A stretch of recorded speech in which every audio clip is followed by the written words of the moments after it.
So there are 5 scenarios in which the war could end because Trump is stupid enough to take on what Israel wanted to do, which was destroy Iran, but they've bitten off far more than they can chew. So scenario 1 is Iran destroys the Gulf power infrastructure. I think that's highly likely. And if that happens, then Saudi Arabia, Qatar, Dubai, they'll become uninhabitable. And then scenario 2, Iran disables Israel's nukes. I hope that happens, but there's this one. And it scares the shit out of me. Professor Steve, I have so many questions. What is going on? So this war is threatening everybody on the planet. And what Trump is doing at the moment is a pump and dump scheme. He's trying to drive up the oil price and exploiting it for his friends and for his own wealth in the process. So people are focusing upon the price of this. But the really important point is the Strait of Hormuz. So oil, fertilizer, helium, all have to pass through the Strait of Hormuz. And Iran have blocked that gap. So they can say, you do or do not pass, depending on what your country's attitude towards our country. And it's quite terrifying because 20 to 30% of our fertilizer comes through this point. But if this is not available, the globe has a famine. Do you think he will send ground troops in? Yes, I do, but I'd hate to be one of those troops because it's a suicide mission. They've got underground military units of weapons and troops, but we have no idea of the scale. Trump keeps saying that the war has been won. Yeah. What's going on there in your view? I think he's been fed propaganda to tell him that he's winning the war by his immediate advisors because you cannot tell a person like that they've made a mistake. We'll talk about that as well, but you've developed a bit of a reputation because you're very good at predicting things. So which of these 5 outcomes do you think is most probable to happen? Oh, God. This is super interesting to me. My team give me this report to show me how many of you that watch this show subscribe. And some of you have told us, according to this, that you are unsubscribed from the channel randomly. So favor to ask all of you, please could you check right now if you've hit the subscribe button, if you are a regular viewer of the show and you like what we do here. We're approaching quite a significant landmark on this show in terms of a subscriber number. So if there was one simple free thing that you could do to help us, my team, everyone here, to keep this show free, to keep it improving year over year and week over week, it is just to hit that subscribe button and to double check if you've hit it. Only thing I'll ever ask of you. Do we have a deal? If you do it, I'll tell you what I'll do. I'll make sure every single week, every single month, we fight harder and harder and harder and harder to bring you the guests and conversations that you want to hear. I've stayed true to that promise since the very beginning of the Diary of a CEO, and I will not let you down. Please help us. Really appreciate it. Let's get on with the show.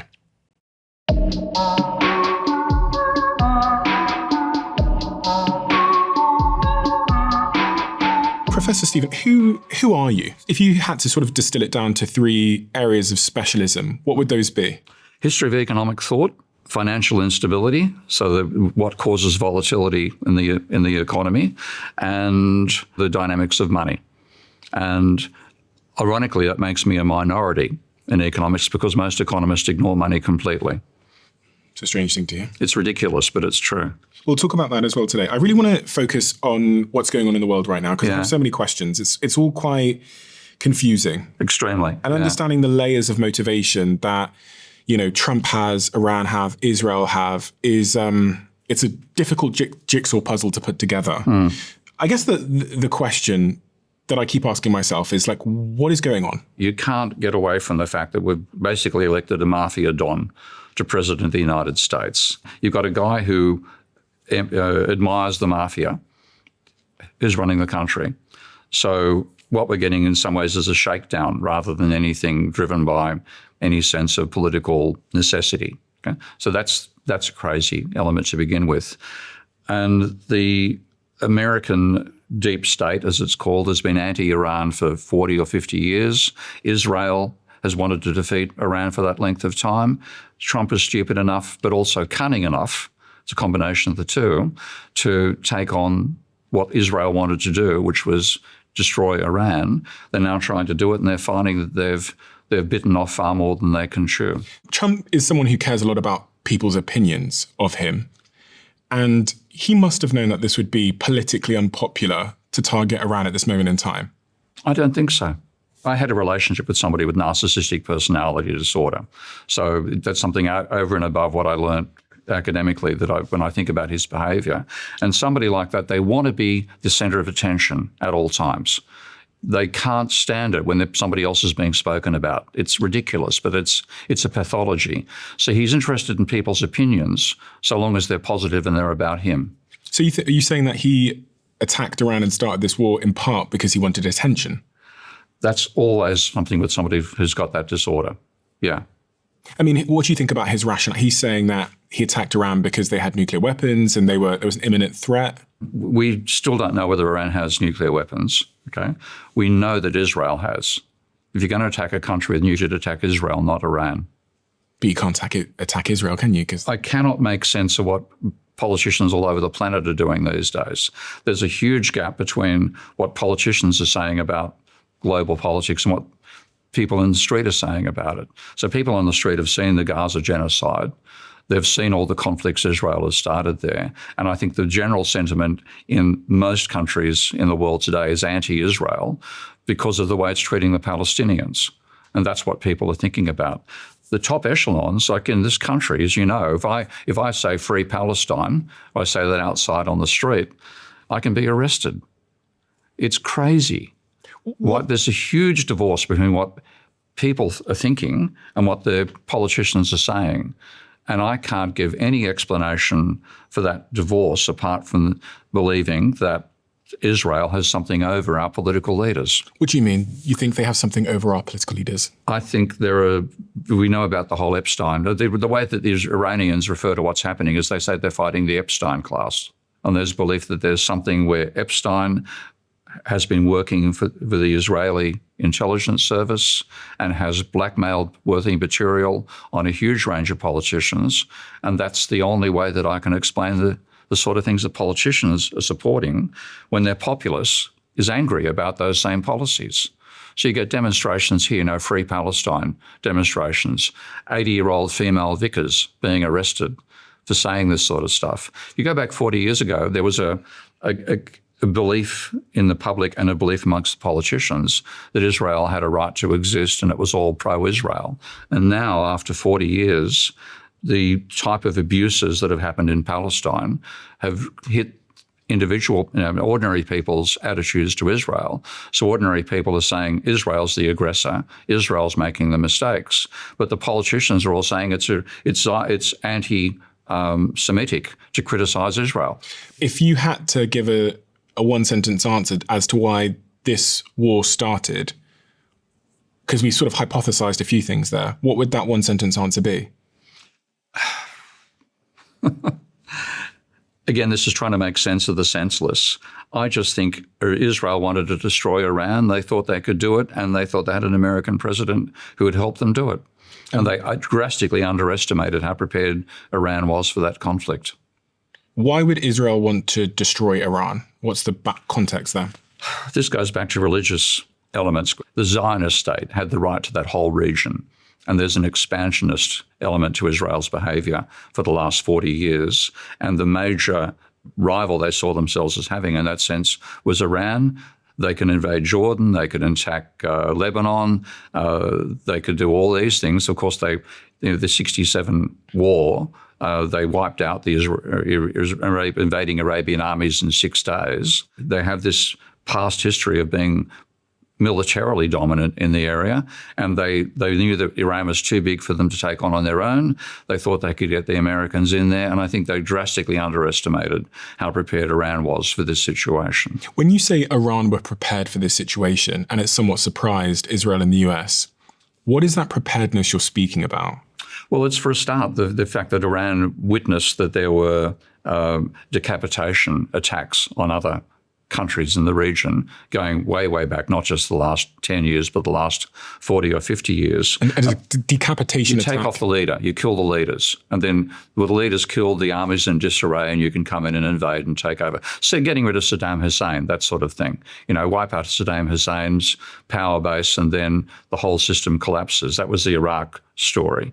But the Iranians observed that, and they have broken their military into 31 divisions. There are 31 provinces, like 31 states in that sense, inside Iran. Their military is broken into those 31 units. They've got their own fail-safe system running in the background. They've got their own resources, their own missiles, production systems, all that sort of stuff. So you've got to take out the whole 31, and then they'd have that sub-area. So the only way you can beat the country is by literally bombing it back to the Stone Age. Which appears to be what they've been trying to do.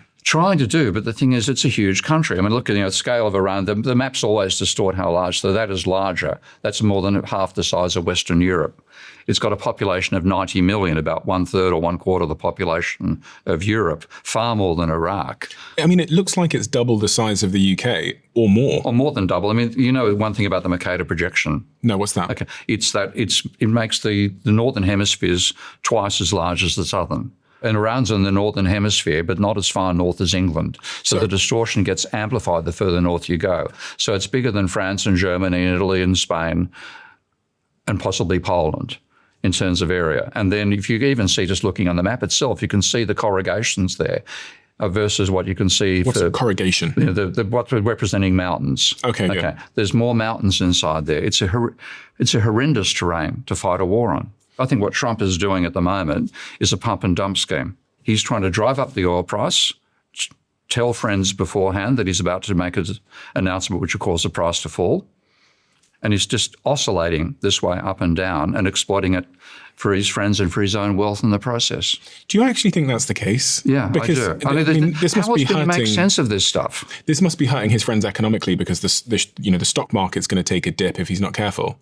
And his friends are all shareholders in different big companies. So, and also when we think about energy. But if you know, like one of Keynes's great lines was that there's no point in buying a stock which you think is going to increase in value over time if you think it's going to slump in the immediate future. So he's making an announcement which causes oil markets to panic, so the price goes up. We've given him control of the most powerful country on the planet. He knows if he makes an announcement, it moves markets. He has no compunction whatsoever in exploiting that to cause rises and falls in prices and try to exploit them himself and with his friends. I did see that. I've got the data here on the floor showing those graphs. Yeah. I generally looked at that and thought, maybe, but it's also conceivable that Trump is quite a predictable character and he tweets at the same time every day. And it's also, I think me and you both know that before the markets open on a Monday morning, he's going to want to say something really positive. He has a track record of doing that. Yeah. So is it conceivable that they knew he was flying because it was tracked that he was going to be on this plane journey? There's going to be a press gaggle. Yeah. We know he's going to give an interview. I actually think that was quite predictable. If I was a betting man, I would have gone Sunday night or Monday morning, I would have put a bet on oil prices coming down, the stock market going up. Yeah, and for example, one of the things he said most recently, he talked about getting a present from Iran. And then he finally let slip what the present was and was letting 8 ships through the Strait of Hormuz. Oh, is he now? Those 8 ships were not American. They were other allies. I think what he's thinking is that's going to mean the oil market gets calmed down. That means the price is going to fall. So I can then do another pump and dump. Let's explain the Strait of Hormuz. Oh, God. Yeah, as if we had to explain it for 16-year-olds.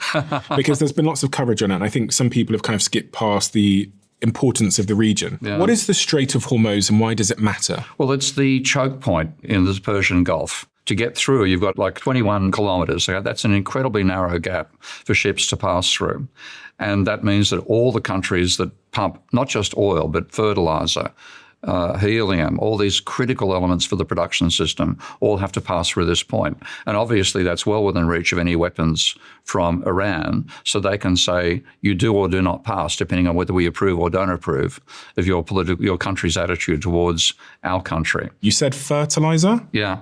Oil and helium? Yeah, helium. Where are they coming from? They're mainly coming from, I think, mainly from the Saudi Arabian side. Okay. The Saudi Arabian, like Iran will have the same things, but Iran would keep those for themselves. But Saudi Arabia is the main source of gases and oils which are refined, and as byproducts, we get sulfur dioxide and we get helium. This is the helium? Yeah. Okay. That's, a couple of kilos of helium. But helium, it's an element which there's no substitute. So helium is inert. What does that mean? It means it doesn't interact with other chemicals. You want to give it a try? I've never done it. I don't think there's any in here. Oh, what a pity. Okay, I would have done to give it a try. You got any real helium? Oh, bloody hell. Helium balloon. Okay. Does it change your voice? I don't know. Has my voice changed? A bit. I'll give my voice a try. Okay. Okay. I've never done this before. I've heard it at parties. Okay. Now, I think my voice has changed somewhat from The fact you can do it. Oh, my God. That is a riot. Okay. Where is helium coming from? It's coming from a gas field. So about 30% of the world's helium comes from a gas field which spans both Saudi Arabia and Iran. If you don't trap helium physically somehow, it goes to outer space. That's the ultimate destination of the stuff. So it's trapped in the same things that trap oil. And then when you drill for oil, you also get helium coming out. And then helium is absolutely critical for the semiconductor industry. It didn't matter 100 years ago. And semiconductors are important for what? Everything. I mean, you take the semiconductors out of that, you've got a brick. Okay? The processors, the CPUs, the memory chips, they're all made. Helium is an essential element to make them. For our iPhones, our tablets, our devices? Everything electronic. If you need semiconductors, you need helium. So if you cut off 30% of the world's helium supply, you cut off the capacity to produce 30% of the world's semiconductors. And Iran have blocked that gap. And that means that we've suddenly lost 30% of the world's helium. I've got a quote from March 2026 from leading helium expert Phil Kornbluch. He said, we're looking at a minimum 2 to 3 months shutdown of helium production with up to 6 months before supply gets back to normal. And he explained you can't stockpile helium because it leaks through containers. Yep. So once supply is cut off, semiconductor production will stop entirely.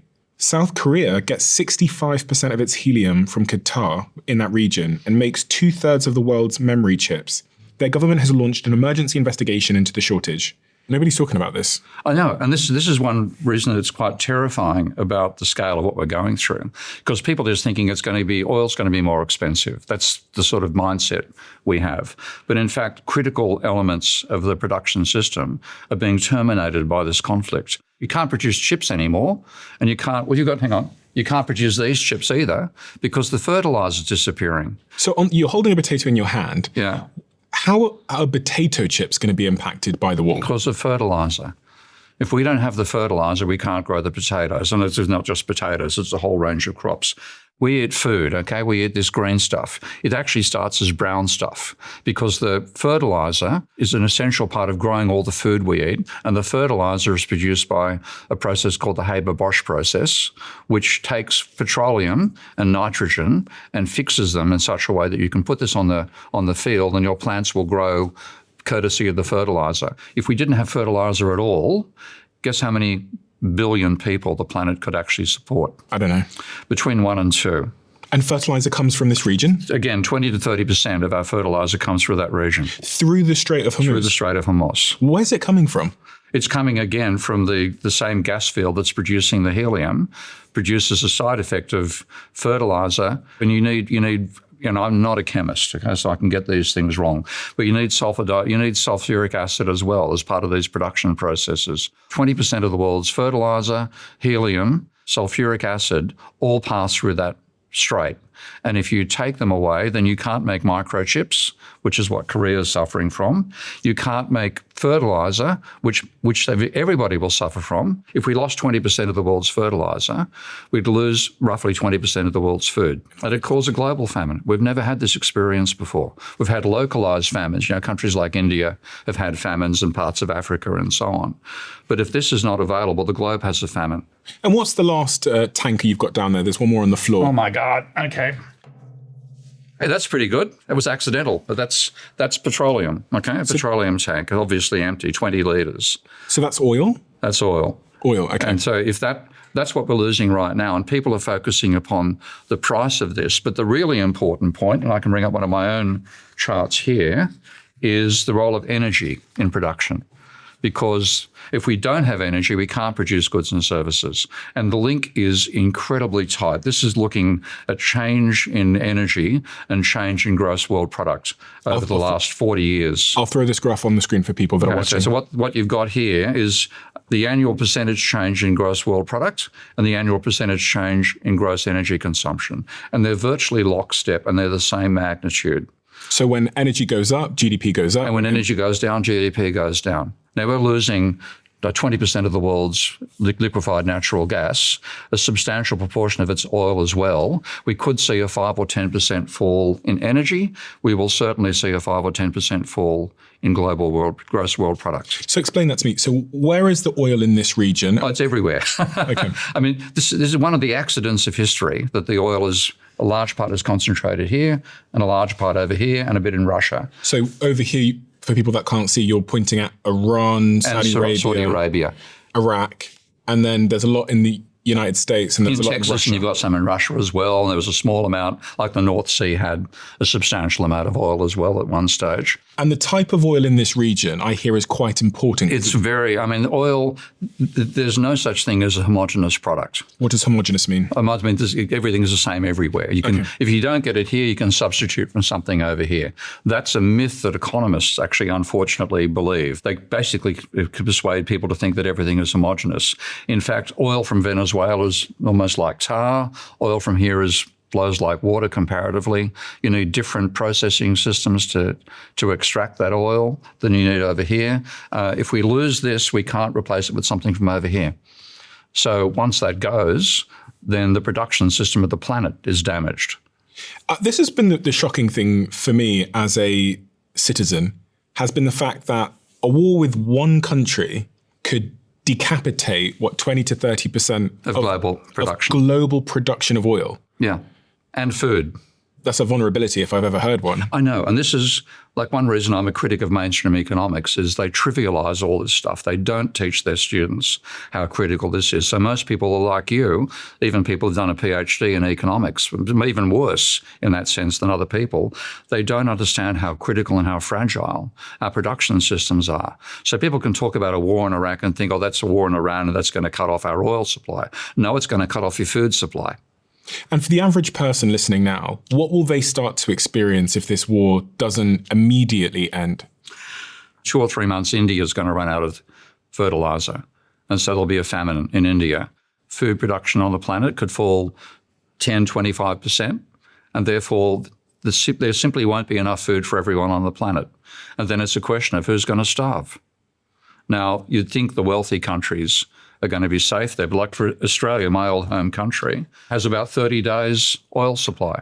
When it runs out, it can't get food from the farm to the city anymore. So Australia is incredibly vulnerable. We're all far more vulnerable than we realise. And this war is threatening everybody on the planet.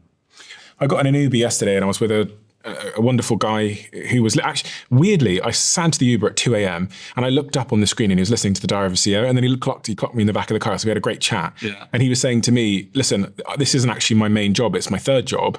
I do this because of the cost of living. And it really stayed with me. He's doing 3 jobs to stay alive, 3 jobs. And he picked me up at 2 a.m. He's got a family.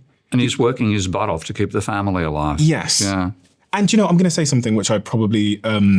I don't say a lot, which came to mind, which is in the position I'm in now, I think it was a real reminder of my own personal privilege that I think is really important for someone like me that has an interview show, because you've got to be like intellectually honest with yourself, or just like honest with yourself generally, that like as someone in my position who has been fortunate enough to be able to make significant money, I can understand from having that conversation how detached I am from the world around you. Yes, and that's like an uncomfortable thing to say. You're a very unique soul because I've read a bit of your history, of course, and you've had that terrible period where you were, unemployed and what the hell do I do? Shoplifting, food and stuff. And you were ambitious, but you were, okay. If you don't experience poverty, you don't know what it's like. Yeah, but even if you have... You can forget it. You can forget it. But you haven't yet. Well, this is why it's so important for me to have those conversations, because him saying I'm working 3 jobs and picking me up at 2 a.m. in his Uber, and him telling me he's doing that because of cost of living, because he needs to pay the bills, immediately made me think of, ahead of this conversation today, like, oh my God, if the prices go up 20% for people. He's out. He can't work 24 hours a day. He can't work more hours in the day. And it was just one of those moments where you go, fucking hell, Steve, like, man, you need to stay close to the plight of people that are... On the bread line. The bread line, yeah. Yeah, and so many people are these days. So many people are. In advanced countries, not just third world countries, but certainly like in America and the UK, there are huge numbers of people who are basically living from hand to mouth.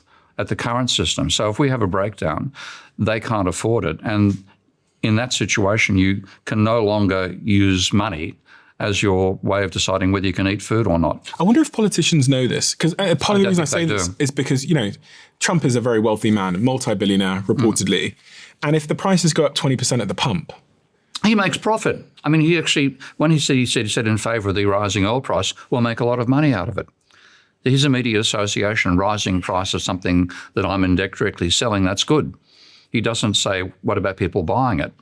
The people who buy it can no longer afford it. You've got some food there on the table, which shows how these conflicts and the pressure they put on some of these scarce resources can impact our ability to go and buy food. I think you've got 2 bowls of potatoes.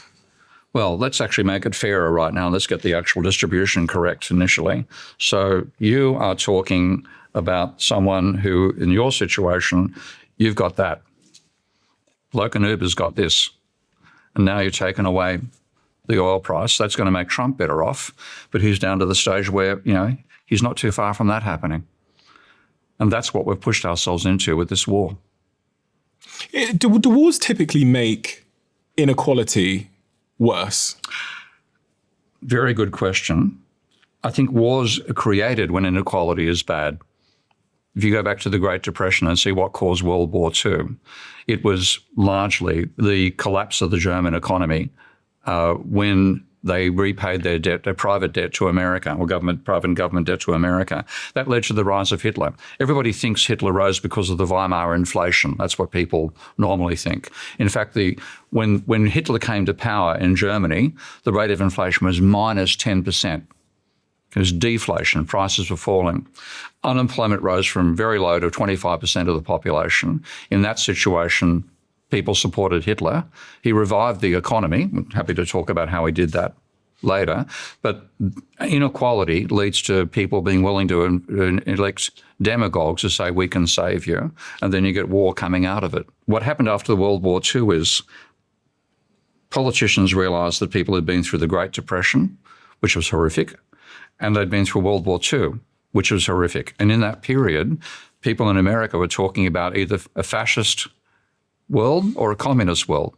So the Americans realized they had to improve the living standards of the average American substantially to get away from that. And if you look at, in 1950s and 60s, that's what is called the golden age of capitalism. Because at that stage, you could be a single male supporting a wife and 4 kids and have a comfortable lifestyle at the time.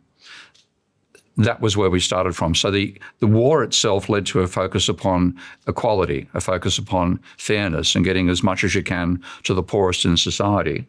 And then we've forgotten that over the last 80 years. And we've now got back to massive inequality once more. So I think inequality causes wars. Wars in the aftermath make people focus on equality, not to allow that horror to happen once more. And then we forget and do the whole damn thing again. One of the surprising things I learned the other day was that the country that is estimated to have the biggest reserve of oil is Venezuela. Yep. The third country on this list that is estimated to have the biggest reserve of oil is Iran. Yeah. Now, it doesn't take a genius. Funnily enough, 2 countries have added, yeah. The second country being America?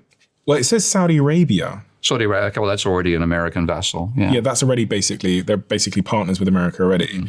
And funnily enough, the 4th one is Canada. And if you're listening a lot to Trump's rhetoric, he said he was going to take Canada and make it the 51st state or something. Yeah. So it doesn't feel to me to be a coincidence that the countries that the US are invading and decapitating their leaders are the country that have the biggest oil supplies. Yeah. And Trump has already said, immediately, he said after taking out Maduro in Venezuela, pulling him out of his bed with his wife and flying him back to the US, he already said the oil's on the way back to America. Yeah. One might assume that much of the motivation here with Iran is when they were in negotiations with them, maybe they weren't playing ball with the oil. Maybe they were threatening something with the oil. And maybe it's such an economic risk. Or maybe most of Trump's friends, if he has them, are oil executives, and they can see the benefit for them in controlling global oil. And the one part they can't control is Iran. But I mean, it's backfired pretty horrifically. I think one of the great sayings in humanity is, it's looked like a good idea at the time. Then you do it, and you realize you underestimated your opponent. You don't realize how difficult it is. Like you mentioned, you're talking about how being wealthy can make you dissociate from the problems that ordinary people have. It can also make you dissociate from reality in general. You don't realize how difficult it is to do something you want to have done. So all these oil executives and people that Trump socializes with could have thought, take out Iran, America dominates the global oil thing, we're all going to be rich. Okay? But they don't realize that Iran's been aware of this possibility for 40 years, and they're prepared. They're far better prepared than the Americans and the Israelis thought.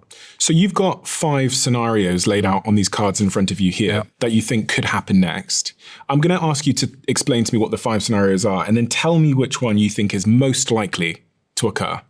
So scenario 1, which is the one that I think I think Israel wants this one. Iran is destroyed. Okay? If that happens, we're all gone. Because to destroy Iran, you're going to have to use nuclear weapons. Okay? You can't destroy it without obliterating it as nuclear weapons can do. And that's the scariest. I don't think it's going to happen. My main hope here is that Iran realizes that possibility, and they've got a way to neutralize not America's nuclear weapons, but Israel's. You think it's a possibility? It's a possibility, and it's what scares the shit out of me, because if this happens, then we're all dead. Obviously, a nuclear bomb doesn't just blow up an individual target. Everything within reach gets exploded into the atmosphere. That's what led people to realize that you couldn't have a nuclear war back in the days when we had mutually assured destruction as the policy. If you attack a country, then you will also die. But can't they use narrow nuclear weapons? Is that not a thing? Well, smaller nuclear weapons? Well, again, if the country is smaller, you're talking about destroying Europe. The weapons you'd need to make sure you got every last potential element of Iran neutralized, you're talking about bombing something which is, virtually the size of Western Europe. The amount of weapons you've got to drop to do that. And you've got to, if you don't get it right, then they're going to come at you with what they've got left. The world has dropped nuclear weapons before and people survived. Other neighboring countries survived. Only twice, and only small weapons. The weapons we're talking about in Hiroshima and Nagasaki, they're about equivalent to 20,000 tons of TNT. We're now talking weapons that are 20 million tons of TNT, the biggest nuclear weapons. And if you wanted to hit a country the size of Iran and know you've neutralized it, so you destroy the whole thing, you're talking hundreds of those weapons. If you had to give a percentage probability of that outcome occurring, would it be less than 1%? If we didn't have a madman in Washington, yes, it'd be less than 1%. If we didn't have madmen in Israel, less than 1%. I think probably 5%. 5% probability that... That's a possibility. I mean, again, this is trying to make sense of the senseless. Okay. But I'd put it about less than 10%, but still scary as a possibility. If we end up there, we're all gone. I mean, I know very little about all these things, so that's the disclaimer. I'd say that I don't think Israel would intentionally wipe out the rest of the world or cause a nuclear winter, because that would obviously impact them as well. But I am quite scared of precedence setting. And what I mean by that is, if we establish it being okay to drop nuclear weapons on people you don't like, the sort of domino effect of that for people in Ukraine and other parts of the world where there's conflict might then lead to mutually assured destruction. Yeah, it's the last possibility you want to have happen. The fact that it's even possible to contemplate it is a terrifying prospect. Let us hope. Yeah, so scenario 2 is Iran destroys the Gulf power infrastructure. I think that's highly likely. Iran destroys Gulf power infrastructure. What does that mean? What it means is that Iran, all the Gulf states have got their own power systems, mainly based on burning oil for obvious reasons. If you take out their power structure systems, then those countries become uninhabitable. Is that what's happening already? Because I know Iran have attacked a few sort of power facilities in the region. There have been a couple. There was one attack on a Saudi Arabian power systems, and that took out 2 of the 14 units that are critical for creating liquefied natural gas. And apparently it'll take 5 years to rebuild them. And there are only 5 companies on the planet that can actually do that rebuilding. 1/4 of the world's liquefied natural gas comes through the Strait of Hormuz. 1/10 of that has been destroyed. It's like 2.5% of the world's energy supply is gone for the next 5 years until those are rebuilt. If Iran destroys the Gulf power infrastructure, then Saudi Arabia, Qatar, Dubai, they all become uninhabitable.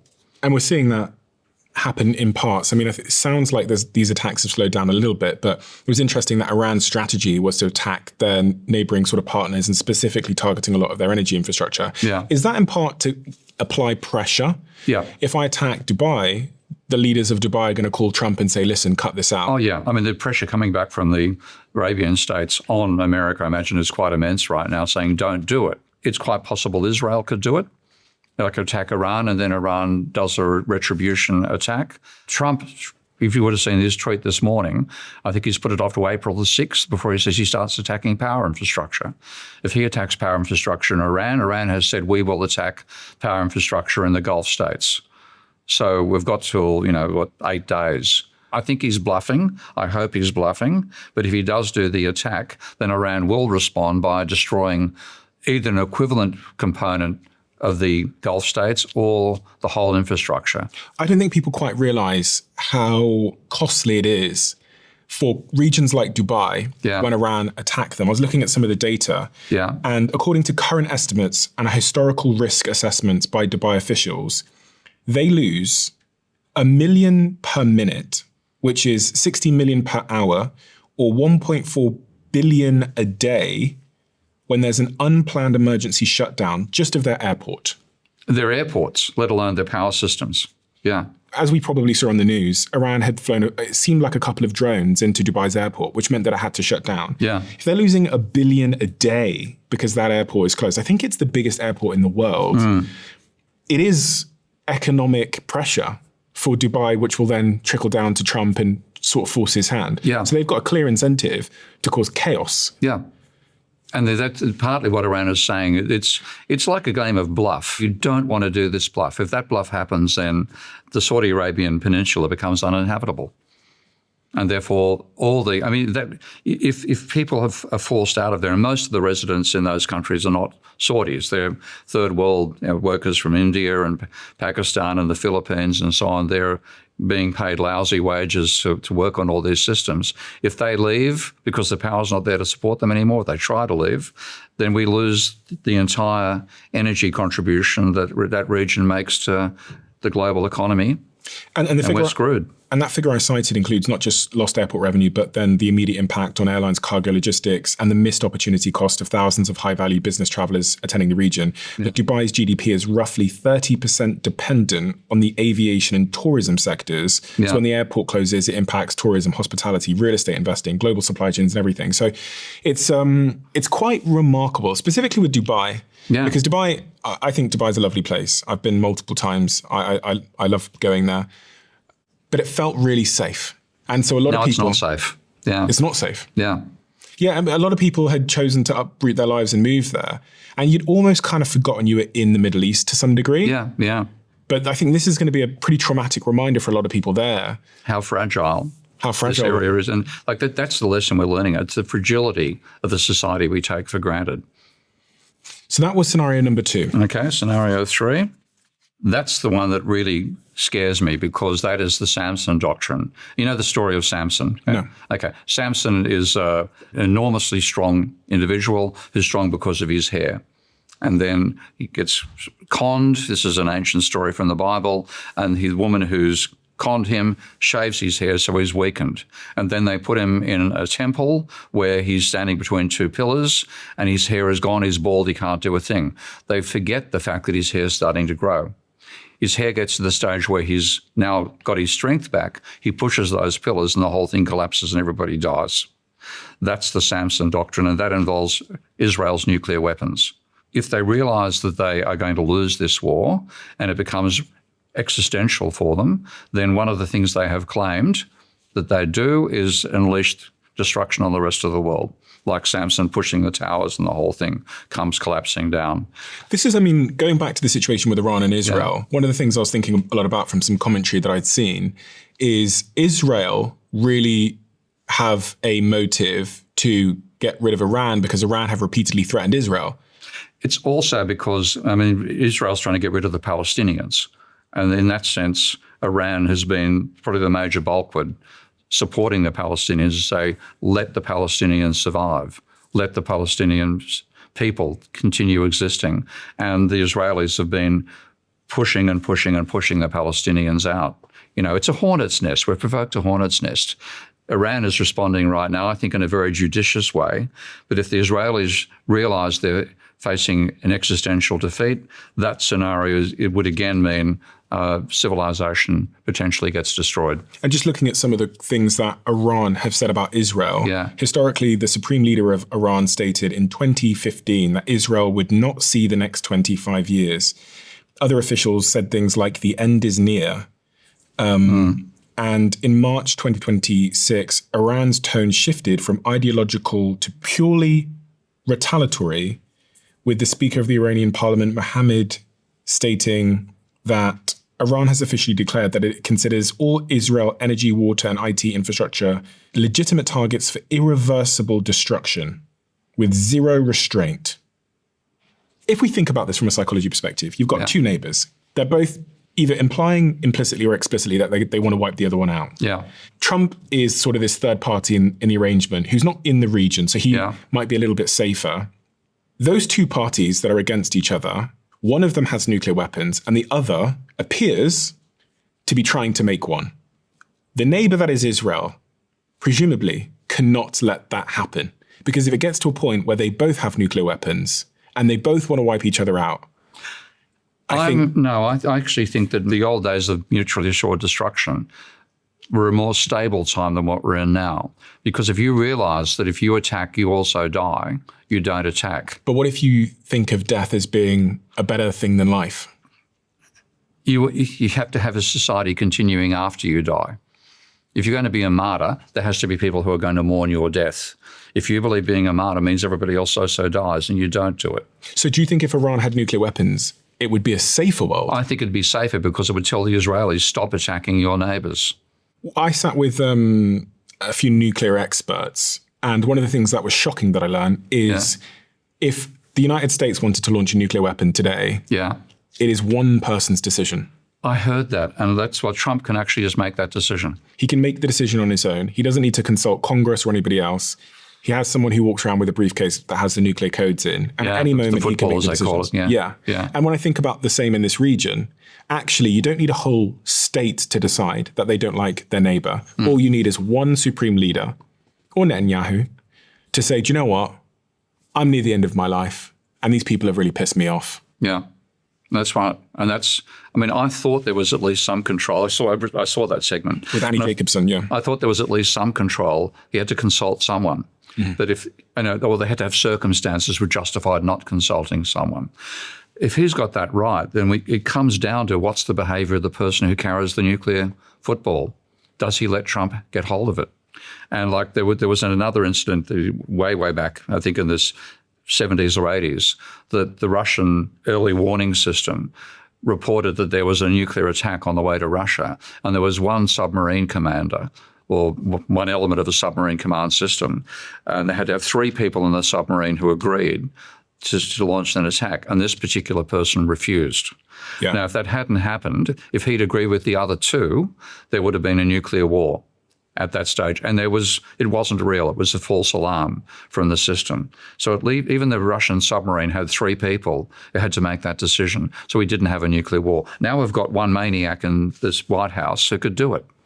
I'll play Annie Jacobson's clip now where she talks about the idea of sole authority, which I think is an important thing for people to understand, because when we think about who we're electing to lead our nuclear capable countries, you have to think about who you want to give sole authority to.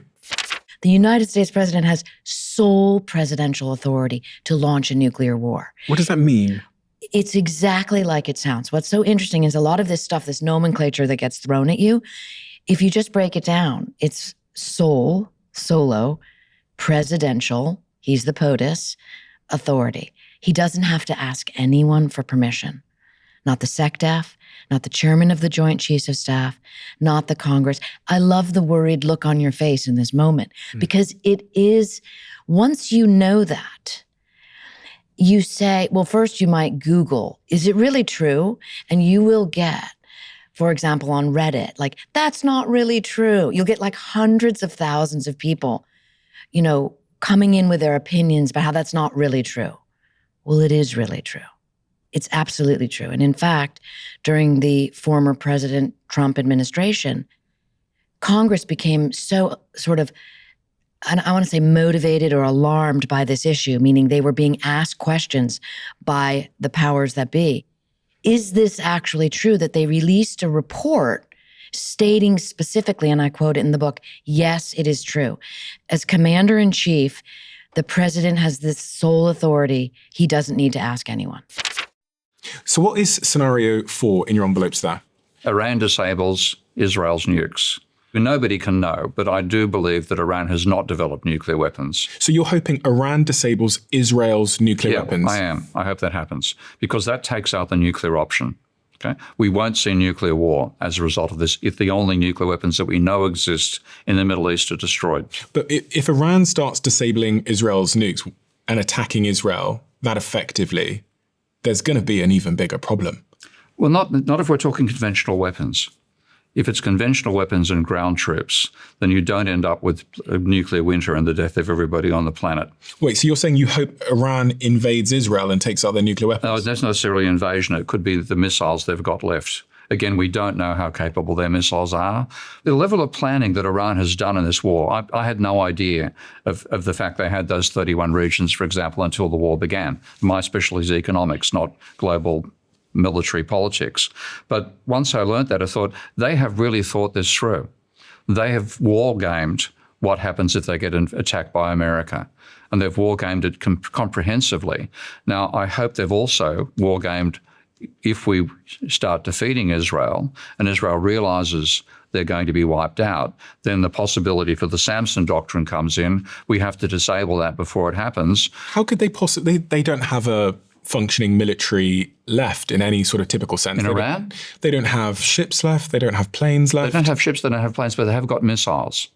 And we don't know how many missiles they've got. We don't know where the missiles are. Certainly the Americans would have some intelligence. I think the word's got to be used with inverted commas these days, but some intelligence over where they are located in Iran. But if you listen to the Iranians talking about it, they say they've got hundreds of these facilities buried hundreds of meters below the ground. If the weapons they've developed, the advanced rocketry they've developed, they can evade Israel's Iron Dome. Maybe they can also get into and destroy Israel's launch capabilities. And if that happens, I think that'd be the best possible outcome, because we have a rogue state in the Middle East which has nuclear weapons, which will neither admit that it has or won't sign it. They're not part of the Nuclear Non-Proliferation Treaty. They won't sign that treaty. We should never have allowed that to happen. And if Iran gets rid of them, I think the world's a safer place. Israel are just going to make more nuclear weapons. They have the resources. You need a hell of a lot of technology and a hell of a lot of intelligent people to do that. If you've already lost the war. How could Israel lose the war? You've got a population of 90 million in Iran and a population of less than 10 million in Israel. But it's a sort of technological gulf. It's not as big as we thought it was. We're only realizing now the level of technology that Iran has. I mean, the things which Iran are doing in this war so far have surprised everybody who hasn't got the background of intelligence to tell them what's going on. It's an educated, sophisticated culture, far more so than the caricature we've got from the West has been about it in the past.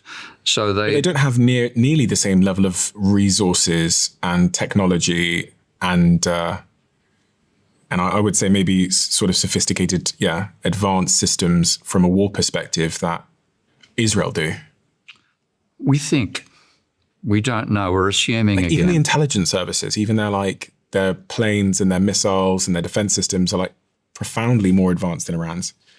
If that was the case, we wouldn't be having this conversation. It's 3 weeks after the war began, or 4 weeks, The original belief that Trump has would be over in one day. That's proved false. I think that's in part because of what you said, because they've prepared for decapitation. Yeah. If I was the supreme leader of Iran, that's the sort of approach I would have taken, which is you take me out and actually you've got a bigger problem because now you've got to negotiate with 41 or 31 different sort of sub-militaries. And that's an impossible task. Yeah. And the Iranians were aware of that. and they've got a huge army. They can conscript far more people than Israel has. It's, to me, if it gets down to a conventional military, then it's possible that Israel could lose that as well. On March 21, Trump threatened to obliterate Iran's power plants if they did not fully reopen the Strait of Hormuz within 48 hours. Oh. He then came out and said that he was pausing that because Iran were negotiating.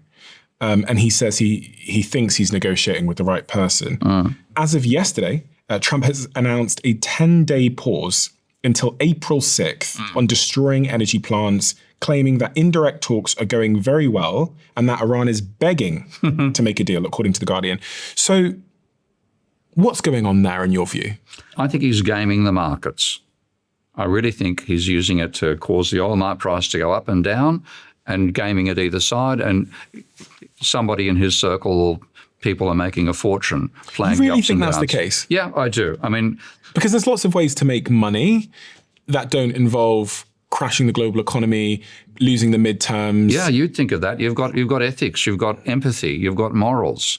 Trump has none of those things. Do you not think it's just again, if we look at Trump's pattern of behavior over time, even with the tariffs, Yeah. the same pattern of behavior occurred there where he would come out and say, every leader is calling me. They can't stop calling me. They all want to make a deal. I'm going to do a tariff on you 10%. Wait, no, I'm not. Pause. Call me. Yeah, yeah. It's the same pattern of behavior. It's you It's make a manipulating the threat. system. Yeah. You then blackmail the person to try and negotiate with you. Yeah. When they don't, you hit them with the thing hard. And eventually, in the end of the day, you don't really do any of the stuff you threatened to do because you've sort of manipulated a person into getting your way. It's the same pattern of behavior. We're going to smash you if you don't call me. Yeah. They do or don't call. He announces to the world that they called. Yeah. They're begging. Look, it says here, they're begging me for a deal. I'm going to give them 10 more days. To me, it sounds like he's trying to build his golden bridge to get the fuck out of there. What he's imagining is he's dealing with somebody like himself in Iran. Okay, he's projecting how he would react to these things. He's obviously projecting his own behaviour onto the system, and it's projection rather than understanding. So if you decapitate, if you took out Trump, the theory of being assassinated, yes, well, bargain. What do you want me to do? He thinks that works in Iran. It doesn't. You can look at his behavior and sort of understand what he wants. He wants to win this war. And he wants to win the war and get out of there because that's what he's been saying. We've won every day. Yeah. We've won.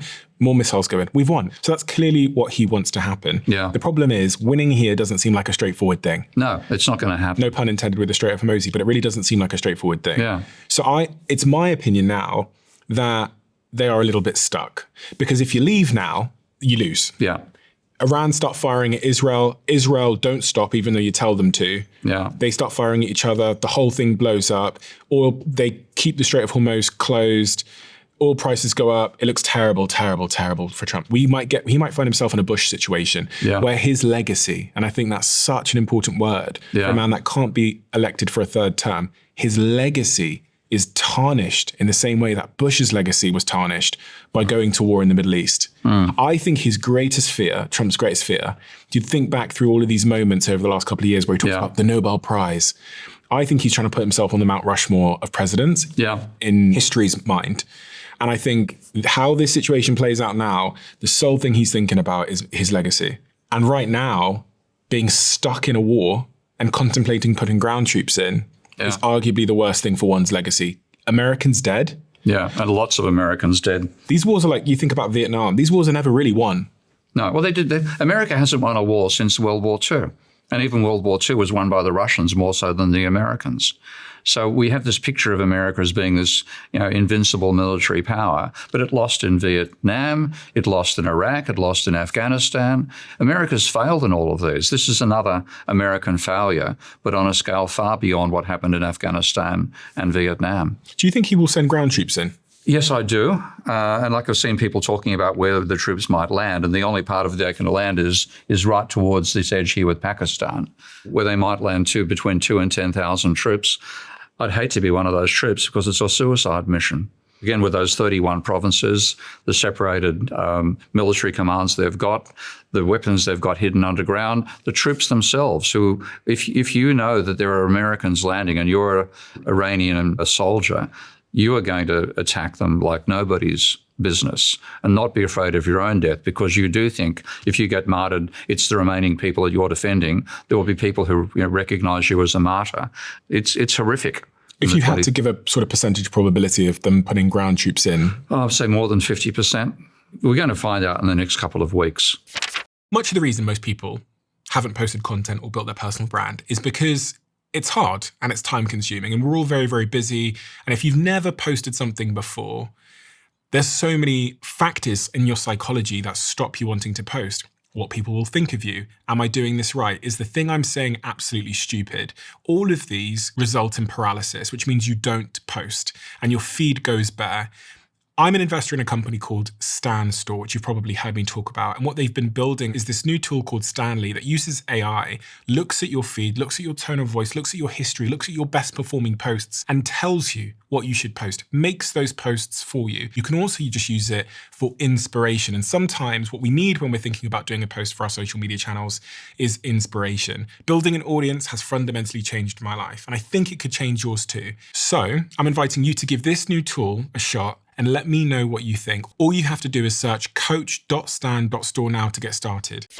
This company that I've just invested in is growing like crazy. I want to be the one to tell you about it because I think it's going to create such a huge productivity advantage for you. Whisperflow is an app that you can get on your computer and on your phone, on all your devices, and it allows you to speak to your technology. So instead of me writing out an email, I click one button on my phone and I can just speak the email into existence. And it uses AI to clean up what I was saying. And then when I'm done, I just hit this one button here and the whole email is written for me. And it's saving me so much time in a day because Whisper learns how I write. So on WhatsApp, it knows how I am, a little bit more casual. On email, a little bit more professional. And also, there's this really interesting thing they've just done. I can create little phrases to automatically do the work for me. I can just say Jack's LinkedIn, and it copies Jack's LinkedIn profile for me because it knows who Jack is in my life. This is saving me a huge amount of time. This company is growing like absolute crazy. And this is why I invested in the business and why they're now a sponsor of this show. And Whisperflow is frankly becoming the worst kept secret in business, productivity, and entrepreneurship. Check it out now at Whisperflow, spelled WISPRFLOW.ai/Stephen. It will be a game changer for you. What is the best case scenario? The Americans have to realize they've lost. And they've not going to negotiate the terms of reparation. And what Iran has proposed, when you look at Iran's terms, they're extremely reasonable. They're saying America leaves the whole region. America no longer comes back in this region. No military bases, no agreements. This becomes Iranian protectorate. That becomes an Arabian empire, or not Arabian, Iranian empire, because they're not Arabs, they're Persians.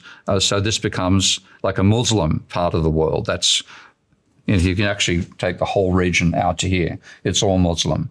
And what's been happening, and this is part of the weird religious elements here, you've got the Sunni sect and the Shiite sect, which is a bit like the Protestants versus the Catholics. Go back 500 years, and what we're seeing here is like the 100 Years' War that occurred in Europe back in the days when it was Protestant versus Catholic was a serious thing. So we're seeing a religious war being fought here, and the Sunni majority, about 90% of Muslims are Sunni, they have focused on their rivalry with the Shiites. And so what they've done is they've sided with this mob to enable the United States. The states to side. So they've sided with the Christians to strengthen their own Muslim sect, which is the Sunni sect, against the Shiite sect, which is Iran is predominantly Shiite. Now, what's happening here is, as soon as the war started, America, the reason the Arabs agreed to bases here, military bases, is they thought it would protect them from Iran. As soon as the war starts, those bases are obliterated, the Americans leave, and they realize that hasn't worked at all. So the deal the Sunnis made to side with the Christians has proved to be an extremely bad deal. You're going to have change in who rules these countries to enable it to happen. But I think the persuasive case coming out of this within the Muslim areas is Muslims stick together, don't cooperate with the Christians. Don't cooperate with the United States. And I think that's what's going to happen. You think that's going to happen? I hope so, because that at least gives us something which is relatively stable. This becomes a region that is Muslim dominated. When you're saying this, you mean the Middle East? I mean, the whole Middle East, Saudi Arabia, Iran, Iraq, Pakistan as well, because it's a Muslim country, Afghanistan. This region becomes Muslim dominated. Shiites and Sunnis start to, I mean, the whole idea of Catholics fighting Protestants, that's completely dissipated. There's no level in the West anymore of large-scale military-type animosity between Catholics and Protestants. That's what's happening over here. The conflicts, those religious conflicts within the Christians disappeared, largely speaking. They're still happening within the Muslim religion. This could persuade them that that's got to end. So we've got one more scenario, scenario 5. Iran develops nuclear weapons. I'd rather 4 happen than 5. Which of these 5 outcomes do you think is most probable to happen? I think the most likely outcome is Iran disables Israel's nuclear weapons because Iran has been so prepared for this conflict in a way that America has not, in a way that Israel was not. I hope they're also prepared for the eventuality of having to neutralize Israel's nuclear weapons. You think the highest probability is Iran disabling Israel's nukes? Yeah. I hope I'm right. I mean, if Iran gets destroyed, then this leads not to Iran developing nuclear weapons, but every potential rival for America on the planet developing nuclear weapons. We go into a nuclear war-dominated world. Do you not think it's more likely that Trump is going to find himself a golden bridge to get out of this situation? He's going to call Netanyahu in Israel and say, stand down, please. I'm going to announce that we've won this war. I'm going to announce that we've done a deal. It's all over. Well, without doubt, whatever happens, Trump is going to say he won. Okay, that's again the narcissistic personality disorder thing. He simply couldn't bring himself to stand on a stage and say, I lost. I mean, think about the biggest insult that Trump ever made in his apprenticeship show. You're a loser. Okay, being a loser is the absolute worst possible thing that anybody can be in his mind. If he has to say, I'm a loser, then his life is over in that sense. His self-image is over. So whatever deal comes out, he's going to say he won. For the average person that's listening now, when they hear all this conflict going on in the world, from an economic perspective, is there anything they can be doing to protect themselves against some of these downstream consequences? Well, I think one thing is we've now got to the stage where you can buy your own solar systems for your house. You need something which means you're not dependent upon oil anymore. I think we've trivialized the dangers of climate change for the last half century. We've done very little about it to reverse it. This is telling people that if you're reliant upon oil, you've got a fragile existence. Even if it costs you more to build solar, you've got to build solar as your own alternative energy system. Because without energy, there's no civilization. And that's what we're learning the hard way from this conflict. So I think individual responses is going to be get some way to have your own power source. And for most people, that means having solar. One man that has done a lot for both solar and sustainable energy is Elon Musk. He has. He's also helped get bloody Trump elected. So I think you've got to score that against him as well. But yeah, his work on solar and power and rocketry, I've absolutely admired that. And I see that as a critical positive contribution. But getting Trump elected, he played a major role in that. He should learn from that mistake and get the fuck out of politics. He has backed off politics now, which is... I think he's realised how poisonous it is. Yeah. Yeah, it sounds like he's realised you can't really change the beast. No. He tried. Yeah. He should stick with the area where he's mature, which is what he does with energy systems and what he does with rocketry. He's really, I mean, in terms of legacy, he's tainted his legacy by getting involved in politics. Go back to engineering. So you say that you think people should invest in solar for their homes to get their own energy sources so that they're a little bit insulated from these sort of macroeconomics. Yep. Is there anything else they should be thinking about? You know, the average person, the cost of living crisis, what happens next? What should they be doing now? The thing that I'm most worried about this is the impact upon food. I'm the last person to talk about growing your own food. I've never done it. I've got brown thumbs, not green ones. But I think if you can have any way to produce your own food, you've got a bit of insulation against what's happening at the global level. The lesson that comes out of this is self-sufficiency. If we don't have self-sufficiency, then these sorts of global chaotic things can destroy you completely with you having no recompense. If you have some degree of self-sufficiency, you can survive. And how does one create self-sufficiency? Growing your own food is quite expensive and slow, isn't it? Yeah, extremely.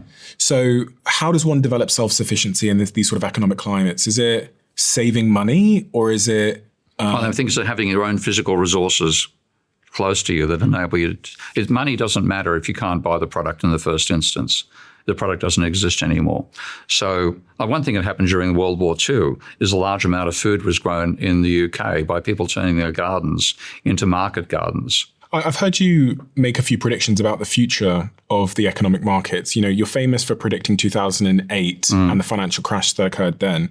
I've heard you saying that you think because of AI, there's going to be another financial crash around the corner within 1 or 2 years. Yeah. What's happening with AI is a classic economic boom and bust cycle overlaid on the fact that AI can also eliminate a huge amount of employment, which we've never seen that possibility in the past on that scale. But a common pattern in capitalism is that some new technology will be developed, like railways, for example. Some people see the potential profitability of railways. Everybody pours in creating railways. You get too many railways built. 90% of the companies that create the railways go bust, but then we all have these rail systems that we benefit from afterwards. So that's the classic pattern. Joseph Schumpeter was the person who best described that Austrian economist from the early 20th century. So he said, you'll get the banks will finance a new investment area. That investment produces a new technology, which causes a boom while you're building the technology. But when the technology comes online, it undercuts existing businesses and causes a slump. So that boom and slump cycle, and AI is a natural example of that. And what you get is massive overinvestment in the first instance, because everybody who invests in AI has the ambition of being the only AI provider on the planet.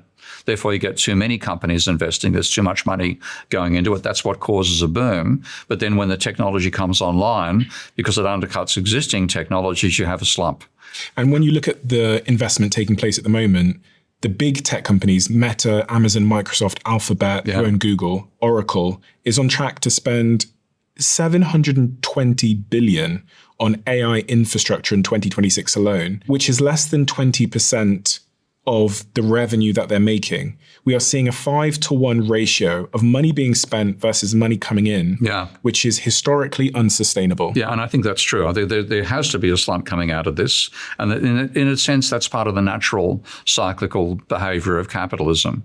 Because if you want to make a profit, you've got to bring in technology that undercuts everybody you're currently rivals with. So that's the railways are a classic example there. You know, you had to get around by carriage instead. You undermine the carriage companies by bringing in the railways. But the ultimate benefit, society benefits, because now you've got the railways for transportation. So that's the same sort of thing that AI is doing this time around. But companies, 90% of those companies are going to fail. I mean, this is kind of what we're seeing already. So the failure rate of AI-specific startups has hit 90% in 2026. Wow, that's luck. Yeah, you predicted that one correctly. Significantly higher than the 70% average for general technology. Roughly 95% of enterprise AI pilots fail to move into production when they incur massive costs. The other thing I think a lot about is a lot of startups now are raising a lot of money at crazy, crazy valuations. I can think of one particular startup I know. They're making like a couple of $1 million a year. They've raised at $1 billion valuation. Wow, yeah. And because they've got the word AI on them. And the thing is, because everyone's such in a frenzy at the moment about AI, they're probably going to raise at a $2 billion valuation 6 months from now. Yeah. When you think about what's going on there, someone somewhere is putting their money in. And they're going to lose it all. And they're going to lose it all. And when everybody starts losing all their money very, very quickly, you see this contraction where everybody realizes that their paper gains, the gains they thought they had on paper because a valuation went up, have just evaporated. Yep. And when you see that, you have to quickly count your pennies and get frugal. And pull back in again. Lay people off and so on and so forth. So I actually do personally believe that we're probably within 24 months of a pretty severe contraction. And that won't just impact these tech oligarchs, it'll impact all of us in different ways. Yeah, it's a boom and bust cycle. I mean, the only thing which we've experienced in our own lives, which is similar, would be the telecommunications bubble and then the internet bubble between 1990 and 2001, 2002. We don't get bubbles in the internet anymore because that's now a stable technology in that sense. But it wasn't a big one. This is much bigger. What do we do? As entrepreneurs, as team members in companies, what do we do at this moment if what you're saying is correct, that there will be a boom and bust? A boom and bust. Which I think every smart person that I've spoken to agrees that there will be a bust soon. Yeah. Their timelines vary. Yeah. But what does one do right now in March, April 2026 to prepare for this? Well, you put money aside if you can. You buy other assets you think are going to survive the boom and bust cycle. Like what? That's the trouble. I mean, gold's been driven up. Gold's now been driven down. People are buying Bitcoin, but Bitcoin is collapsing as well. In some ways, you can't. It's like saying, what do I do during an earthquake to not fall over? In terms of insulating yourself, I really can't see a way of insulating yourself from the downturn. But I'm not as worried about that as long-term consequences of AI, because this is the first technology which implies you can actually virtually eliminate labour as necessary for reducing output, because you can use AI rather than clerks. You can use, I know this is a long way from being feasible, but robots could replace process workers. And then suddenly something which employs 70% of the global population is no longer necessary. And then what do you do in that situation? What I've seen, which I respect, coming out of the tech bros in America, is they're talking in terms of universal basic income. You think a universal basic income is a good idea? And I do. We should probably explain what that is. Yeah, well, it's the state provides everybody with enough money to stay alive. That's the basic idea. Rather than having to work for a living, at the minimum, you get paid an amount of money that means you can buy the goods and services that are necessary to stay alive. You don't necessarily prosper, but you get enough to survive. And so that's the idea of UBI. Now, at the moment, to survive, you've got to have a job. And like that guy you mentioned is working at three jobs right now. If he got a UBI, he wouldn't have to work at those 3 jobs. He might work at one, or he might actually consider his own business possibilities in that situation. So I think universal basic income is a necessity given what robotics and AI can do to employment. Every time I've tried to improve something in my life, like my businesses, my health, my relationships, I've noticed that the biggest shifts have come from being better informed. And when it comes to our health, most of us know very, very little. So when our team was approached about partnering with Function Health, it felt very much aligned. Their team has developed a way of giving you a full 360-degree view of your health, many of the things that are going on in your body in the form of different tests. You do one blood draw, and it gives you access to over 160 lab results. Hormones, heart health, inflammation, stress, toxins, the whole picture. I use it and so have many of my team members. You sign up and you schedule your tests, and once you're done, you get a little report like the one I have here. I can see my in-range results, my out-of-range results, and there's a little AI function too. So if I have any questions about my out-of-range results, I can just go in there and ask it any question I want. And these tests are backed by doctors and thousands of hours of research. It's $365 for a yearly membership. Go to functionhealth.com/DOAC and use the code DOAC25 for $25 off your membership. This is something that I've made for you. I realize that the Diary of a CEO audience are strivers, whether it's in business or health. We all have big goals that we want to accomplish. And one of the things I've learned is that when you aim at the big, big, big goal, it can feel incredibly psychologically uncomfortable because it's kind of like being stood at the foot of Mount Everest and looking upwards. The way to accomplish your goals is by breaking them down into tiny, small steps. And we call this in our team the 1%. And actually, this philosophy is highly responsible for much of our success here. So what we've done so that you at home can accomplish any big goal that you have is we've made these 1% diaries, and we released these last year and they all sold out. So I asked my team over and over again to bring the diaries back, but also to introduce some new colors and to make some minor tweaks to the diary. So now we have a better range for you. So if you have a big goal in mind and you need a framework and a process and some motivation, then I highly recommend you get one of these diaries before they all sell out once again. And you can get yours at thediary.com. And if you want the link is in the description below. And you think up to 50% of working class jobs could be wiped out because of AI and robotics? Yeah. I mean, that's been a prediction from the leaders of some of the biggest companies in AI. I heard the leader of Anthropic recently say the same thing, that he thinks 50% of jobs could be wiped out. I think the shocking thing that we've talked a lot about on the show is just, there's been other sort of economic or industrial revolutions in the past that have caused for job displacement. Yeah. But none, I would argue, at this speed.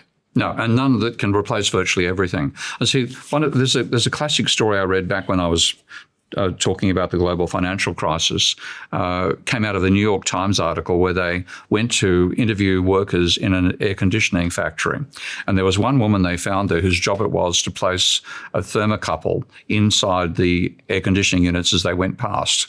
So there's 3,000 of these going past her a day. She's just placing one of these thermocouples where it needs to go inside the circuitry of the air conditioning unit. And she said, you don't have to love your job as long as it pays you money. It was a totally boring job. That's all she's doing. The thing is, the reason she got that job was she couldn't make a machine to replace her because the air conditioning units don't necessarily end up precisely at the same point. To make a machine that would do that is really difficult. Now, if you train a robot on it, the robot perception can ultimately get to the point where the robot can place that piece inside there. That particular unskilled job disappears. So people who work in jobs like that no longer have a possibility of getting a job. I think even, Anthropic released a report. Anthropic are the makers of Claude. They released a report saying that entry-level positions, they're seeing a 13% decline already in people getting those entry-level jobs. And actually, as an employer, someone that spends literally all last night, I was looking through our recruitment inboxes at candidates and talent. I have noticed myself changing. I've noticed that people that I would have given roles to maybe 6 months ago, I now have to think long and hard about whether there's going to be technology that can do those exact roles instead. And it was a really shocking thing. I was saying to the team last night at like 1 a.m. in the office, I was like, this is a prime example of a candidate. I was looking at this particular candidate that 6 months ago, I would have bitten their hand off. But now I have to pause because my innovation team in the corner of the office, they're able to do that now with these AI agents instead. And so I am, you hear a lot about the theoretical impact of AI. But you're actually making the decision yourself. And then it's theory. It's this thing on my Twitter feed, like blah, blah, blah, whatever. You hear it on a podcast, you go blah, blah, blah, whatever. And then you find yourself actually behaving that way. Your behavior is changing and you're going, oh, it's very hard to know the types of people to hire into our company. And I've kind of almost segmented them into these two groups where you've got people that have very deep expertise. I'd say it's three groups. People that have very, very deep expertise on a particular thing, like my CFO. Group number two, I'd say, are people that are AI proficient. Who can actually handle this stuff and be the people who manage the agents. Yes, and they can redesign our workflows across every department in the company to be agentic. The word is about AI agents, that's kind of like the word used. So agentic workflows. And then the third group of people are people who have skills that are highly beneficial human to human and in real life. So like human to human salespeople that deal with relationships. And are very good at it. And are very good at it because there are still a certain type of sale where people want to meet the person, shake their hand and say, okay, you're responsible for this deal. We're still in a situation where people don't want agents to do that. Those are like the three groups. What I didn't say is young people who have just come out of university, maybe don't know anything about agents. They don't have the deep expertise yet. And when you look at the data, we'll throw some of the data up on the screen, it appears that these sort of entry-level white-collar jobs are the ones that are right now suffering. Some of these investment companies would hire like 300 or 400 analysts to look at companies and make decisions. That is one example of a role that's very at risk now. We've got an investment fund. We need one analyst, Molly. 6 months ago, we were interviewing more analysts. We now realize that we just need Molly and we need to give Molly AI. And she can set up, I think Molly said to me yesterday when I left the office at midnight, when she left the office at midnight, she's now set up 3 agents, these AI agents, as her team. Well, those would have been 3 people. Well, look, I saw a demo of that. Like I've developed a software package called Ravel, which I've got one programmer for. And I teach an online course as well. And I give Ravel as part of that online course. And one of the members of the course said he's using an AI to build Ravel models. And he's also using an AI to write the code behind Ravel. And he gave a demo of this a couple of days ago. And I watched it happen on screen as he built a model, a simulation system. And it was messy on one stage, but it produced the correct mathematics. So he's showing you can actually, he's trying to tell me that we should get my main programmer to learn to drive agents to do the whole thing. Now, my main programmer has said, look, there's things that I can do that an AI cannot do. He's one of your highly gifted people.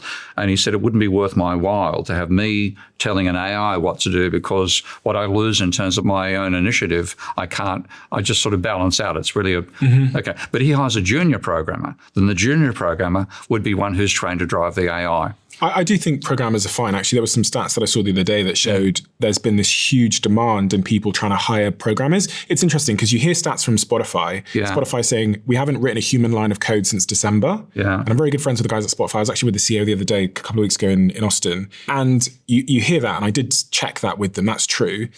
So you assume that means we don't need programmers anymore. But if you think about like Jevons paradox, when something becomes, Jevons paradox is the old analogy. It's cheaper, you use more of it. Yeah. So like when coal became cheaper, people were worried that maybe the coal industry was out of business or trains, whatever. But actually what ended up happening is people just drove more trains and they used them for other things like transport. Yeah. And the same applies, I think, for AI. When creating technology becomes easier, every company starts using more technology. So media companies, lawyers, you name the company, executive assistants, they all become coders. And actually the demand for really anyone who knows how to code or program, we're seeing it, it's exploding. Yeah. But I just think the job disruption in the near term for most people is going to be pretty... Yeah. I mean, there's ways in which AI and robotics should be welcomed because it means the possibility exists, and it's only a possibility, that we can no longer have to be exploited to get an income. Because if you look at the Marxist attitude towards capitalism as capitalists exploit the workers. Okay? The real world is we've been exploiting energy mutually. Both labour and capital exploits energy. We could have a future where we don't have to work for a living, and therefore you could do what you want to do for a living. It's a Star Trek future. That's the possibility that it promises. But at the same time, it could actually eliminate the jobs that people currently rely upon. And what I fear is we have two possibilities. We have a future where, Star Trek type future, where you have replicators that make the goods we consume and we all live with an energy abundant life, or the Hunger Games, where there's one little elite that has all the robots and lives extremely well, and we tolerate and oppress the vast majority, and they end up, Hunger Game entertainment. Those are the two possibilities we face. I do think the cost of goods and services will come down, which is great. Yeah. I think robotics, if Elon is right, and I often say with Elon, like his timelines are not always accurate, but he does tend to deliver magic. He ultimately delivers, but he always overpromises and delivers later than he plans. And if he's right about when he says there's going to be more humanoid robots, his Optimus robots, than humans, and he says also in his predictions that there's going to be no need to study to be a surgeon because the robots are going to be so much more advanced and better than any living surgeon, that would imply that surgery and other sort of medical diagnoses and procedures are going to be incredibly cheap, incredibly quick. Great. How do you pay for them? That's the next question.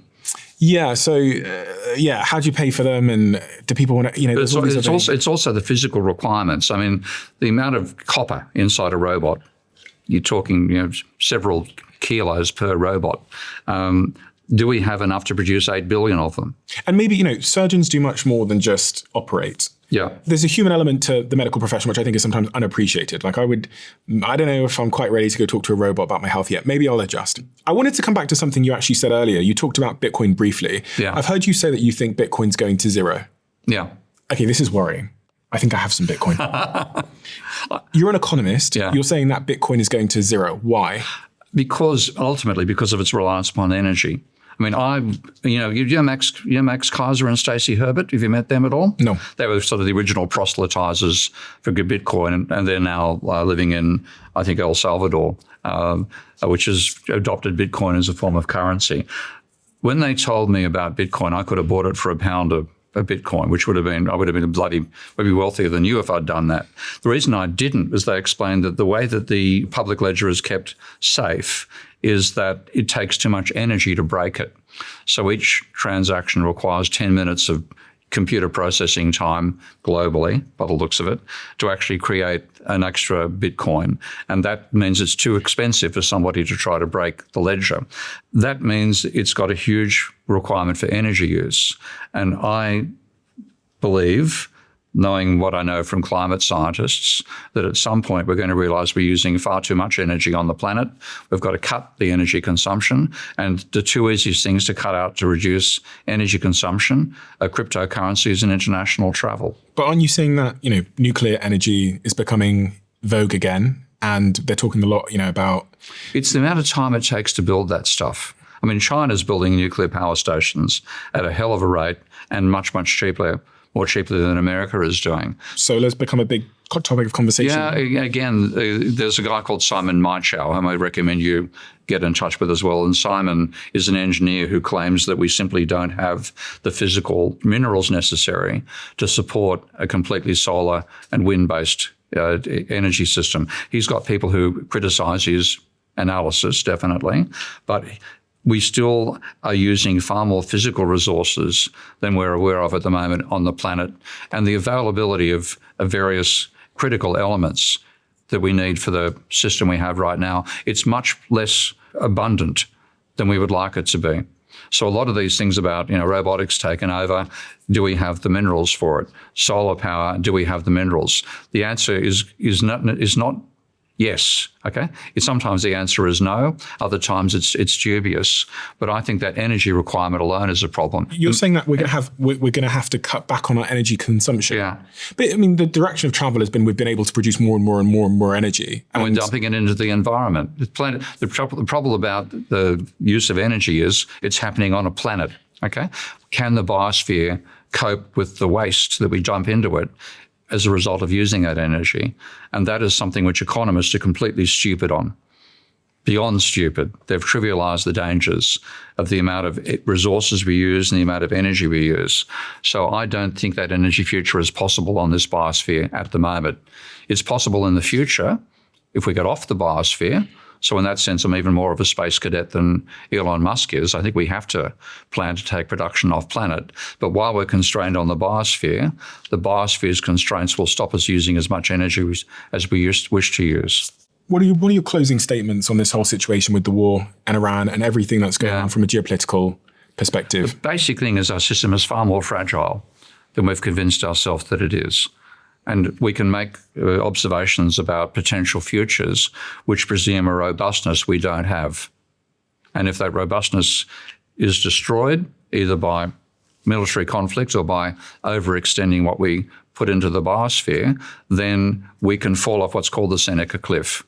We can go from an abundant future to a collapse. And what would you say the people at home should be doing to course correct the path that you think we're on? Stop electing fools. Electing Trump was an enormous mistake. We've got politicians who follow what's called neoliberal political philosophies. They're what put us in this problem. It hasn't worked. We need to reverse back to having a human-oriented and physically realistic view of how the economy should be managed and how the biosphere should be managed. We have to take care of our home. And in an essential sense, we're destroying our home and thinking we can keep on doing that indefinitely. We can't. Our home is planet Earth. Planet Earth has got physical restraints. We haven't respected them. Planet Earth will tell us what it thinks of that this century. And which leaders do you think we should be electing? Do you think we should be electing? I think even electing leaders itself is a mistake, because what we then do is end up getting, we pander to narcissists. We pander to people who believe they can solve all our problems. We end up with megalomaniacs making decisions. If you look back at where Athenian democracy came from, Athenian democracy didn't use elections. It used a process of like random number generators to select intelligent people to fulfill essential roles in those societies. And they weren't even people you got to know by name in that sense. We know Trump here, we know Starmer here, we have Albanese over here. We end up getting narcissists and megalomaniacs directing us, and they're the last people you need to make decisions. When you're thinking about your own money, as an economist, what are you doing to protect your savings? I'm not doing much. I mean, I've been a crusader for reforming economic theory for my whole life. I've sort of neglected this side of things, to my detriment, I've got to say. But I really am focused on what's sustainable for everybody rather than what I can make as my own cut. And I don't think we've got a sustainable economy at the moment. We have a philosophy of economics which leads to breakdowns. I'm asking that because I've got so many friends and listeners that ask me often, like, should I be buying a house right now? Do you think I should be investing in gold? Do you think I should be saving my money? Should I be, I don't know, investing in technology companies? Yeah. And I'm wondering if you had a perspective for them. Not on that. No, look, I've really left that area alone. I'm actually looking at the overall system and saying, how do we make the system sustainable so that people can live within it? And what we've got is an unsustainable system. And you're asking me, how do people survive within an unsustainable system? Answer is they don't. We always think we can do something at the individual level to cope with what's happening in the system around us. That only works if the system around us is stable. What is a better system then? I think what China has done is in a better direction. They have a collective focus as well as an individual focus. What's their system called? It's called communist. So you think communism is better than capitalism? I think a system which reflects the need for a cohesive society as well as individual gain is needed. And the system in China is closer to that than the system in America. In China, listen, I don't know a ton about this, but they have a leader who stays in power and that's the potential weakness. And suppresses the people's decision-making, entrepreneurialism. Equally, you've got a system to get into the Communist Party. You've got to have you've got to be educated to get in, and you have to perform to some extent in the region in which you begin your role. But you're not saying you think the West should adopt communism, are you? No, I'm saying that the West should adopt a system which reflects the need for a cohesive society. Is that socialism? Socialism is closer to it. I mean, the words are all tainted. Okay, if you go back, do you eat Cadbury's chocolate? I try not to. You have, haven't you? Okay. Cadbury's was a socialist enterprise. Okay. It was formed as a belief we have to want to give the workers the best possible situation while also selling a profitable product. Mondragon in Spain is another cooperative started by a Catholic priest. Of all things. We tend to be very binary in the West. We say you either have competition or you have cooperation. Okay? We need to be more like the East in the sense of the idea of yin and yang. You have to have both. Okay, cooperation and competition. And so that for you is the closest thing is socialism? The closest is socialism, and what China has done that better than Russia. So you go back to the USSR, they were disastrous in terms of product development. China's been extremely successful on that front. They've learned from the mistakes of being too centralized and too top-down in Russia to have both the top-down and the bottom-up dynamic going on. What's wrong with capitalism? And capitalism is what the UK and the US have adopted as their sort of economic model. But it's seeing competition absolutely ruling and ignoring cooperation. Now, the successful society combines both. You have cooperation, you also have competition. And we've pushed it far too far in the competitive end and not enough in the cooperative. And what comes out of that as well is this competitive tends to be short-term focused. What can I make a profit out of in the time that the money that I've borrowed I'm going to be able to make more of a profit than the interest I'm paying on the money I've created. And if the longer it takes to get the repayment, the less likely you are to make the investment. So what you get is a focus upon short term with just a market system. Whereas with the long term, you say, what's going to last for 100 years? And what that means is you build the infrastructure for the long term while you allow competition to occur in the short term. It's getting the balance right. We've got the balance extremely wrong. Professor Steve, thank you. Thank you. I highly recommend people go check out your YouTube channel where you make videos all the time about what's going on in the world. You give your opinion on economic issues, political issues, the Iran war. So if people are listening and they want to learn more from Professor Steve, then look down below and you should see his YouTube channel linked next to our name, because we're going to try and collaborate on this post. And I'll put you the link to your channel in the description below for anyone that wants to check you out and subscribe. It's so fascinating, especially the stuff around the raw materials coming out the Strait of Hormuz, because I really had no idea.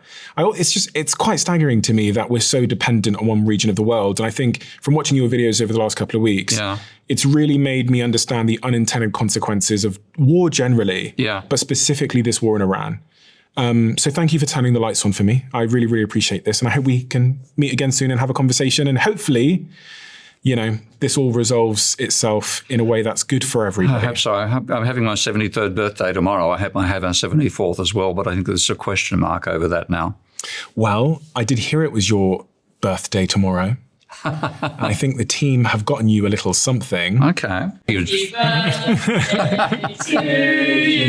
I'm embarrassed. Happy birthday. Oh my God. Happy Birthday birthday. My God. Thank you.